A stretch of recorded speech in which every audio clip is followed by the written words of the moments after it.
எல்லா நாளுமே வீட்டுக்குள்ளேயே தான் விளையாடுறா. சரி இன்னைக்கு அவங்க டாடிக்கு ஒர்க் ஃப்ரம் ஹோம். ஸோ வந்து அவளே போய் கேட்டுட்டா பார்க் போகலாம் அப்படின்னு சொல்லிட்டு.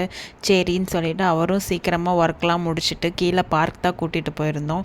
நிறைய பேர் இந்த டைமிங்கில் தான் வாக்கிங்லாம் வருவாங்க போல். நானே இந்த டைம் வெளியில் வந்ததில்லை, இவங்க 2 பேர்த்தையும் தூக்கிட்டு வரணுமேனு.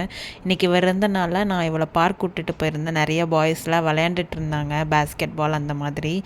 நாங்கள் அப்போ வரும்போதே 6 மணி அப்படி ஆயிடுச்சு. நாங்கள் கீழே நடந்து வரும்போதே இருட்டான மாதிரி ஆயிடுச்சு. சரி ஒரு 15 மினிட்ஸாவது விளையாடட்டுமே அப்படின்னு சொல்லிட்டு நானும் பாப்பாவை தூக்கிட்டு வந்து ஒரு ஓரமாக உட்காந்துட்டேன். வந்து பார்த்தா அப்புறம் இருட்டாயிருச்சு, ரொம்ப கொசுக்கடியாக வேறு இருந்ததா. அதனால நாங்கள் திரும்பவும் ரூஃப் டாப்பாவது போகலாம் அப்படின்னு சொல்லிட்டு ரூஃப் டாப் தான் நாங்கள் கிளம்பிட்டோம். ரூஃப் டாப் போனோடனே என்ட்ரானோடனே அவளுக்கு ஒரே எக்ஸைட் ஆகிடுச்சு, நம்ம ஏதோ விளையாட போகிறோம் அப்படின்னு சொல்லிட்டு. ஆனால் வந்து இங்கே பேச மட்டும்தான் முடியும். நாங்கள் பாட்டில் ஜாலியாக உட்காந்து பேசிகிட்டு இருந்தோம்.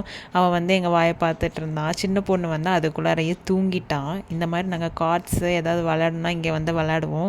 கொஞ்சம் நல்லா ஜாலியாக வேடிக்கை பார்த்துட்டு வியூவெலாம் நல்லாயிருக்கும். அதெல்லாம் பார்த்துட்டு விளையாடுறதுக்கும் இன்ட்ரெஸ்டிங்காகவும் இருக்கும்.